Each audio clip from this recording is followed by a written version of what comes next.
What's new, Pokecrew? It's Uturn here, and you are watching my brand new series, Uturn Talks.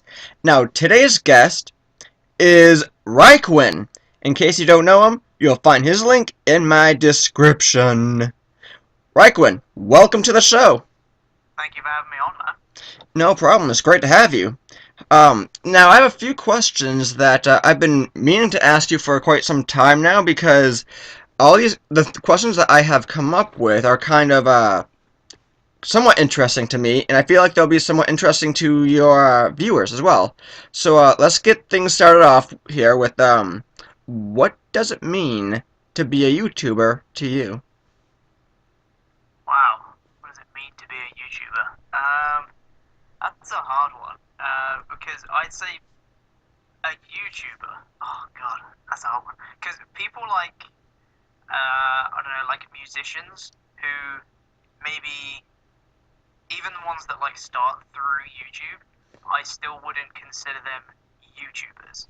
It's like to me, being a YouTuber is like being part of the YouTube community and uploading content to YouTube and not like as a side product, I guess, or something else. It has to be your main. I don't know what I'm trying to say. No, it's okay. It's okay. I mean, as in, I know what I'm trying to say. I can't find the right words. Like, you have to be part of the YouTubing community to be considered a YouTuber. Like, I don't think everyone who uploads videos to YouTube is a YouTuber. It has to be people like us, people who actually upload content. Right, you have to be dedicated. Exactly. Yeah. Yeah, I get you. I get you. Yeah. I feel like all your fans and everything would definitely agree with what you said because you definitely, have to be dedicated. You have to put in the time. You have to make your content entertaining. You have to catch Exactly. those viewers. Exactly. Yeah.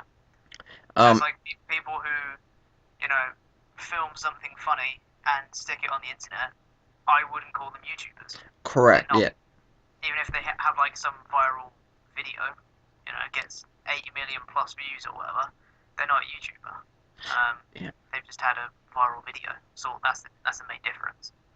Yeah, definitely. That was that was actually a great answer. I really appreciate that answer because I can continue thinking of so many reasons, what it means to be a YouTuber and everything, Yeah, and you basically just hit the nail on the head. So that was a awesome. great answer. I feel like I stated before, I feel like all your viewers and everything would definitely I keep saying definitely, but they would agree with you on that one. I So hope so. great answer. Yeah, definitely, definitely. You like saying definitely, don't you? Yes, I do. Now, speaking of your fans, if you could give anything to your fans, what would it be? If I could give anything to them, um, just give them great content. That's what I'm trying to do. It's just trying to make the best possible videos I can make, and that would be what I give to my fans. Like, just saying that I have fans just sounds absolutely ridiculous to me. Like that's like a alien concept. It's just like, wait, I actually have fans, which is just that's absolutely nuts to start with. So for me, like just doing what I'm doing is enough because the reason they found me in the first place would be, I'm assuming, because they enjoy my content.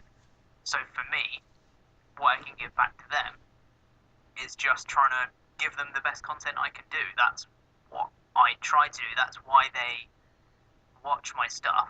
So if I just make that as good as I can, that's what I'm trying to give them. Right. I mean, that's exactly what I was thinking. Now, how many at this point in time? How many subscribers would you say that you have right now? How many people, how many people do you think watch your great channel? Well, I think at the minute I'm on 117 subscribers. Nice, congratulations. Thank you. But I'd say on average I'm getting maybe between 30 to 50 views per video. Right. So See, that's even better. Yeah. because you Which is it's decent if you look at someone like the bigger channels who have like 500,000 subscribers, but then they only get like I don't know like 10,000 views per video. That's like a really small percentage of the actual subscriber base. They've just got a lot of dead subscribers. And one yeah thing that I try and pride myself on and pride my channel on is my fan interaction. Like I like to have, I would way prefer to have what I have now in that almost half my subscribers are watching my stuff than me be on 200,000 subscribers and like the same amount of people still watch my stuff. Like, what's the point? I'm trying to interact with as many people as possible, and I only really want people to subscribe to my channel if they enjoy my content. That's why I don't really pander for subscribers. I'm not like, guys, go sub to my channel, sub for right sub, all that stuff, because it's like I only want people to subscribe to the channel who enjoy my content. I'd R- much rather have a small fan base who actually enjoy it than a massive fan base where there's still a really small percentage of people that enjoy it. Like, what's the point? exactly. And now that you mentioned that, I feel like us as YouTubers or Mm. Poketubers or whatever you want to say, um, should in fact kind of go maybe go through our subscribers and just kind of maybe get rid of some that aren't really active on the channel. Yeah, I mean, I get what you're saying. Like, yeah, there's like dead subscribers, and Right. it kind of sucks just because you think you're doing amazing. You hit like this massive milestone, you get to I don't know like 500, 1,000 subscribers. Like, yeah, it's awesome. But then you realize that like I don't know 200, 300 of them are like dead subscribers. It's like wow, that kind of sucks. Like, but at the same time, like those people who at the minute might still be inactive or whatever, I wouldn't really call them inactive. I'd call them dormant because they might still come back and be active again. So it's like, Exactly. So you wouldn't really want to go through all your subscribers and get rid of the ones that you think, because what if those are in fact the ones who do check your channel every now and mm, then, and you don't really want yeah, to get rid of them? exactly. And all it takes is for them to, as you say, check your channel once in a while. One video hooks them right back in, just like that. And then there's one video they'll really enjoy, and boom, they're right back on your channel again. And they're loving every video again. Yeah, yeah. I totally agree with that. And that was a I love that answer because we can just continue talking about this for for days on end because there's just literally just so much to discuss about this subject, because you I can hit on so many levels. mm, It, exactly. it is crazy. Mm. So I totally forgot which question I asked you. What got you into YouTubing? Did I ask you that one? You have not asked me that one. Rhyquinn, what got you into YouTubing? um, Well, I think I actually discovered Poketubing quite late in comparison to other people, and I like stumbled across a Jay Witz video. I think it was like what was it? Banned Pokemon episodes or something like that. Oh, One of yep. Jay Witz's videos. It was just like a suggested video, and I like watched that, and I saw like in all the suggested and related videos, it was just like top 10 lists of Jay Witz and all that stuff. I was like Pokemon Fact of the Days, all that stuff. I was like, people upload Pokemon stuff to YouTube? What? Like, it was like a massive like epiphany for me. I was like, oh my god. So that I like literally just started watching like everyone that I possibly could on YouTube then. And one of the ones that stuck out for me was Hayden. Hayden was one of the PokeTubes that I really liked at the start. I actually found him through a Jay Witz video, which is kind of a fun thing. It was Jay Witz's fact of the day about Nuzlocke challenges, and then I searched up Nuzlocke challenge, and one of the top ones was Hayden's Emerald Randomizer Nuzlocke. So I watched that through, and I just loved his style and his comedy, his humor. I was like, this is literally perfect. So then I can't remember thinking one day I'm gonna start PokeTubing. I Yeah. didn't really make that decision. It just kind of happened. Because I remember thinking it was a good idea. I was like, it's a possibility. You never know. And then I was like, oh, I've already started. There wasn't like a set moment where I'm like, well, this is going to be it. I'm going to start, and this is going to be my name, and all that stuff. Like, I don't know. It just kind of happened. I didn't really think about it, but now I've started it. It's like the best decision ever. Yeah. Because I absolutely love it. Like, Yeah. it's So, insane. so it's kind of a snowball effect in a way because first you Yeah, get started and then, all this just happened. yeah, exactly. I just start, and then it's just like, oh, I'm on 5 subscribers. Oh, I'm on 10. Oh, I'm on 20. Oh, I'm on 50. Oh, I'm on 100. Like, Yeah. it just kind of starts before you know it. You're like completely. It's like one of the main things I do nowadays. I get up, I check my phone to see what notifications I've got on Twitter, and then I go on my laptop and I start making videos. Like Yeah. that's how I start my day now. It's just like completely taken over my life. It's amazing. Yeah. It was really funny because maybe last I could be wrong, so correct me on this, but Mhm. maybe last month, Mhm. maybe even 2 months ago. I want to Yeah. say last month you were at 50 to 65 subscribers, and so now you said 117. Yeah. So it's crazy how that drastically changes, you know? Mm. Yeah. Because I was on quite a well, I guess you call it steady rise from like one to maybe 70, 1 to 75, something like that. It was kind of steady. It was like one or two subscribers, not necessarily every day, but maybe every other day, one or two, just quite slow, steady. I was fine with that. As I said, I don't really care about subscriber numbers and all that stuff. I just much rather have a fan base that actually enjoys it. But recently, it's just gone nuts. Like from 80 to now, that was all within about maybe a week, week and a half. Like it's just absolutely nuts how many I've got recently. Um, and a lot of those people actually, and this is the thing I love the most. As I said, I don't really care about subscriber numbers so much. Is that the vast majority of people that have actually subscribed in that time are actually active, watching my videos and commenting and liking and all that stuff. So I've actually managed to pick people up who have actually stayed, which is awesome. Right. Yeah. I totally agree with you on that one. Because so here's a question. If you had to give any advice to any, YouTubers or any friends who want to partake in YouTubing, what would Yeah. your advice be? What advice would you give them to have those active subscribers? If they want to keep Um, those subscribers, what would your advice be to those well, YouTubers? I mean, I'm not the be all and end all expert on this subject, but from my experience, you just have to be engaging with your audience. You can't get in that mindset of thinking, okay, they've come to see my stuff, so I can treat them like they're inferior. Like, Exactly. you have to be on the same level as them. If people comment on your video, you comment back. Someone asks you a question, you answer it. Like, for me, that's just the main thing. You just got to have fun with your fans. That's kind of the point. Like, they want to get to know you, so you know them. It's just like it's a two-way thing. You know what I mean? Exactly. Yeah. You can't get, a big head in a sense, you know? You Exactly. you Yeah. can't just ignore your fans. Yeah. And and like you had stated before, it's crazy to even call them fans, because you never really thought, this would come true. It's in a sense, it's kind of like a dream come true.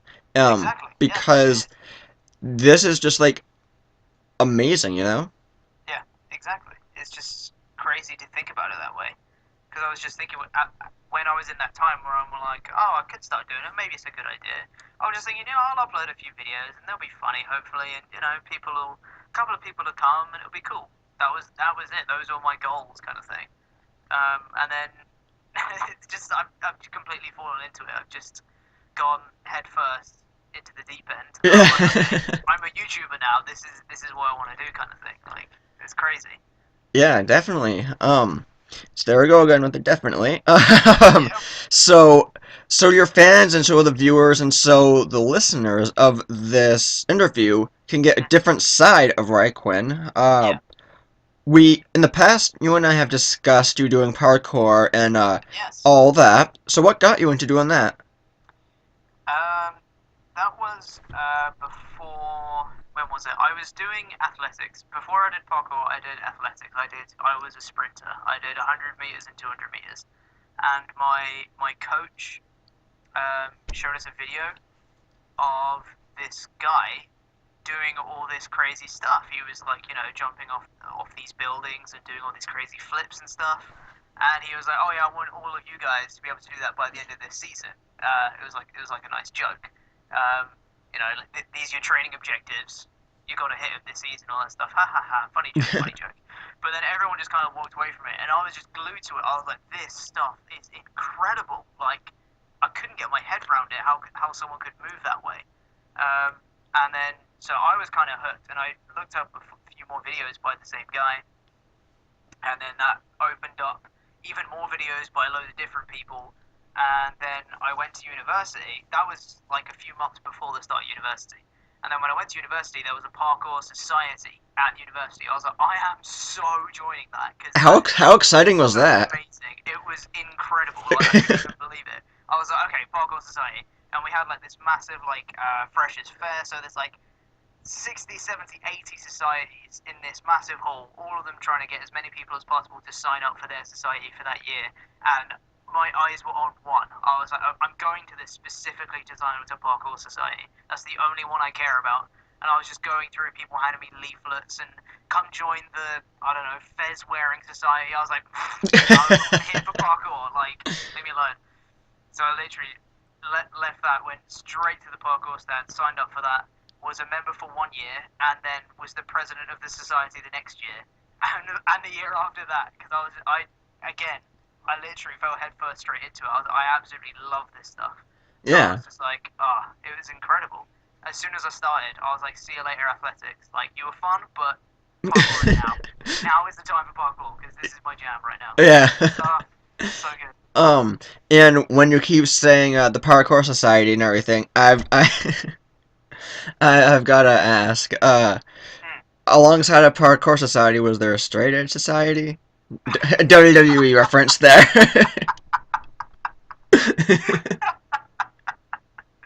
No, there actually wasn't, and it totally should be. Really? There totally should be. That would be amazing. Wow, I'm kind of shocked there wasn't actually. Oh man. Oh man, but yeah, seeing how you were you partook in the parkour society. What did it while you were doing all these crazy flips and everything? What was your main goal to be when while you were doing this? What was your main goal? What, like why I did parkour? Yeah, like Or, while you were doing parkour, what was your main goal in mind?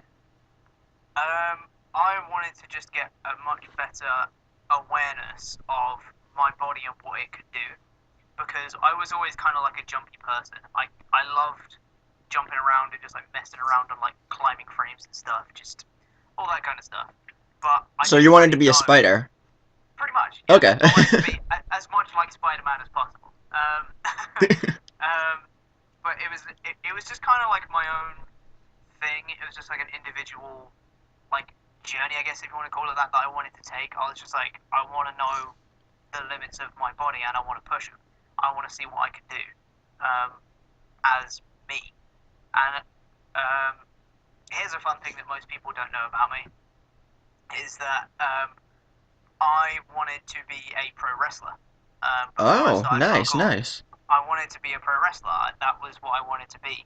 And I started parkour with the kind of, it wasn't the whole reason I did it, but kind of part of the reason in the back of my mind was like, this is going to help me with pro wrestling. This is going to help me understand the movements in wrestling when I start training that. That's going to really help me to with the athletic ability needed for it. Um, and that's still something I want to do, but it's not going to be my job. Right, Because right. the It- idea in my head was I wanted to go to America, get signed up with WWE, yeah. and become like a proper pro wrestler, but that's not going to happen now. But it's still something I want to try, just as like a hobby. But Well, yes. Keep No, I dreaming. gotta You say, never know. You might get signed by WWE. yeah, you You never never know. know. Never know what might happen, but it's unlikely, I think. Right, Um, right. but yeah, but as I said, the main goal was just to find out what my body can do and try and push the limits. But there was also that thing in the back of my mind saying this is going to help with wrestling too in the future. But yeah, Yeah. I mean, like I said, just keep dreaming because crazy stuff has happened in this world, so you never true, know. very true. You do never know. Right, yeah. And so, while you're doing what I've been really wanting to know, because I can't do a flip to save my life. Right. You put something, you put like a gun in my head. You tell me to do a backflip. I will do it to the best of my ability. I will do it to the best of my ability, but I will break my neck in the process. So what goes through your mind when you're doing all these crazy flips and all these crazy moves and everything? Um, Not to die.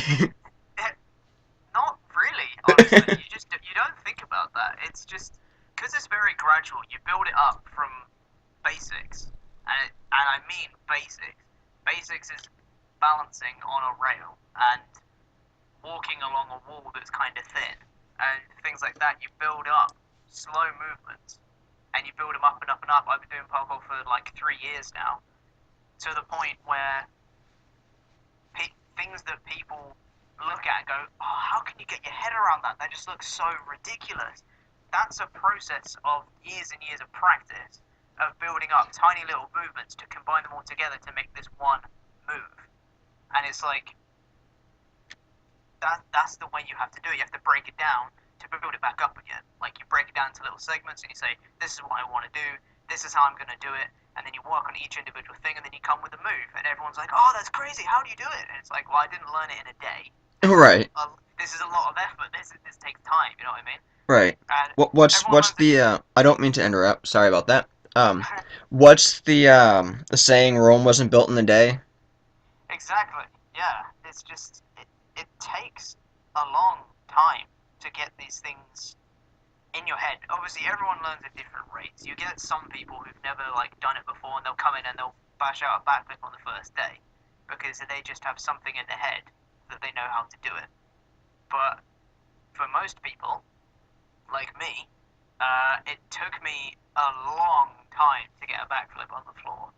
I was used to doing them off height, off like walls and stuff, but actually doing them on the floor, it took me ages. I think it took me about a year and a half of actually doing parkour. Of course, there's other things around it. I wasn't just trying to learn a backflip for a year and a half. Yeah. I was doing like obviously loads of other stuff, but yeah, it took me a long time. But then once I got them, I was like, okay, I'm never losing these things ever again. So I just drilled them every single session. And wouldn't you know it, I've lost them since because I stopped trying them and now I can't do them again. Oh But no. yeah, yeah, but it does take a lot of effort, a lot of practice. And I went to the gym yesterday and tried out a backflip and stuff, and it was just so scary again. And I Yeah. just realized how much effort you have to put in to learn these moves again is just ridiculous. It just, yeah. People always say like, how can you get your head around it? What do you think about when you're doing it? You just do it. Like it's just comfortable for you because you've drilled it so many thousand times in the past that it's just second nature to you now. Right. Yeah, and for these type of maneuvers that you do, you've got to train, you've got to train every day because you can't have if you're going to go for a backflip or a front flip, you can't have anything in your way. So if you don't train your muscles, you don't train your body, you're going to get hurt. Exactly. Yeah. And that's what a lot of people don't understand when they're just like, when you see a lot of, I don't know, like bystanders and stuff, you're like, oh, I can do that. And then they come in and then they screw it up. It's like, well, Yeah. that was to be expected, wasn't it? Like, Yeah. I don't mean to badmouth people. It's like, by all means, come in and try stuff. I love it whenever we're training and someone walks past and they see us doing stuff, like, oh, can I have a go? We're like, yeah, we'll come in and we'll teach them stuff and all that stuff. But it's the people who come in and say, oh, I can do that. It's like, Yeah. no, you can't. I've been training this for 2 years. You can't do that. Yeah. It's like, yeah. So here's a challenge for all you listeners. Go into a gym and just try doing a backflip. Just see how hard it is. There's the challenge for the day. But be careful when you're doing that. Get people to Yes. help you if you've never done it before. Well, yes, be careful. Please, please be Yeah, careful. I'm not liable for any injuries you may have. Right, and I will be for throwing the challenge out there, alright. Yes, you will be. You will be sued in the future for £5 million. Yeah. If someone breaks their neck, they'll be like, who told you to do this? Well, you turn Crawlbat, and they'll come after me. Turn from So do not hurt yourself in the process of doing these flips. that. um, so switching gears now to something totally different. What I want to get a different side of Rhyquinn, not the YouTuber, not the parkour superhero. I want I want to know, and I think all the viewers, listeners, want to know what goes through your mind. Actually, different question. So your fans can get, into the mind of you. What do you do in your spare time? My spare time. Um, I watch wrestling, WWE. Nice, yes, yes. Good show to Watch that. watch. It is a good show to watch. That's that takes up a lot of time because there's obviously a lot of wrestling to watch. Oh, there is There's tons. there is tons of that stuff. And I'm massively behind, by the way. I'm like 3 weeks You're behind. still behind? Yes, I'm still behind. Leave me alone. Um, um, so I watch wrestling. I literally just today I started watching Avatar, the cartoon series, because I've heard so many good things about it, and so many people have said Avatar's amazing. I've started watching that today, and that looks good. I've watched like 2 episodes, and it looks pretty decent. So gonna keep watching that. What else do I do? I make YouTube videos. Oh, really? Obviously, I don't yeah. think I didn't even know that. No, exactly. Yeah, it's a little known secret about me. That's Um, shocking. Wow. yeah, I know. So yeah, YouTube, parkour, wrestling. I guess Avatar nowadays. Um, not much else. I used to do magic tricks for a bit, You did. but You did. That's yeah, awesome. I for about a year I did magic. But then I had to stop because of university work, because of my dissertation, my thesis. I was like, I can't balance both these things, and magic especially. My word, you have to put so much into magic to get out of that because you have to practice every day without fail. Like, if you don't practice it, you're going to get so rusty. And It's the thing you kind of get like doing rusty parkour. in a way, but parkour, you don't have to train every single day. You can't because your body can't take that. Ah. Like, I train parkour actually outside like once a week, and that's enough because in the rest of the week, I'm conditioning my body. I work out anyway. So I'm conditioning my body to get ready for the next parkour training session. So my body's ready for the session, and that's fine because I can work on my actual body during the week, and then on the actual parkour session on the Saturday, I can actually work on the actual moves themselves. Ah, yes, yes. Which is fine. But like magic, it's just you have to practice every single day because if you don't, you will lose it. And I couldn't balance my university work with this magic practicing time stuff. And it doesn't seem like much. It's like, oh, it's only half an hour a day. It's fine. It's only half an hour a day. That's fine. That's easy to work around. And yeah, it is, but you have to put yourself in the right mindset and you think, okay, what am I going to practice? And then you just have to literally like sit there for half an hour and just do this move over and over and over again.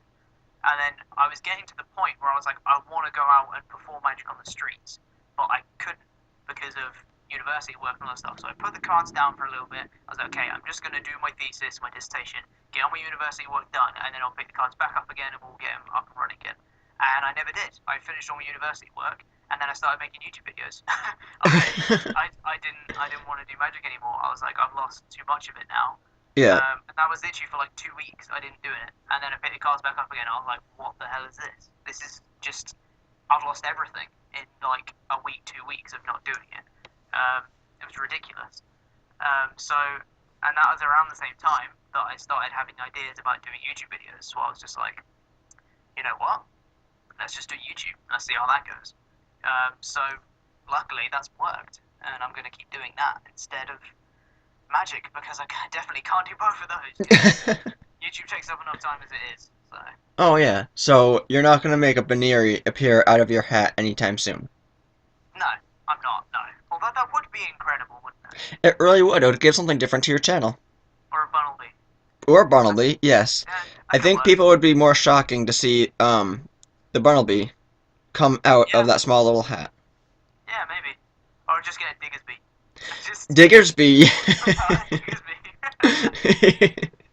A Diggersby would destroy that hat. You don't need to pull it out. Exactly. He'll just pull himself out. Yeah, exactly. Yeah. Oh man. Rhyquinn, this has been a lot of fun. Yes. It has. And if you guys don't know or haven't heard who Rhyquinn is, his link will be in my description. He is a great YouTuber, so be sure to check him out.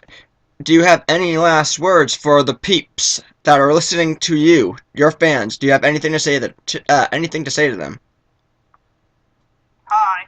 Hi. Not Rhyquinn. much. Just thank you everyone for what you've done so far, I guess, and I just look forward to the future of my YouTube videos because I absolutely love it. Like, it's ridiculous how much I love this thing. So stick around because fun things will happen, I'm sure. There you have it. There's plenty more in the future, Rhyquinn. Thank you for being on the very first episode of Uturn Talks. Thank you for having me, man. You're welcome, and do not forget to RCS, rate, comment, and subscribe. Have a great day, guys. Take care. Peace. Bye. Ready, set, go.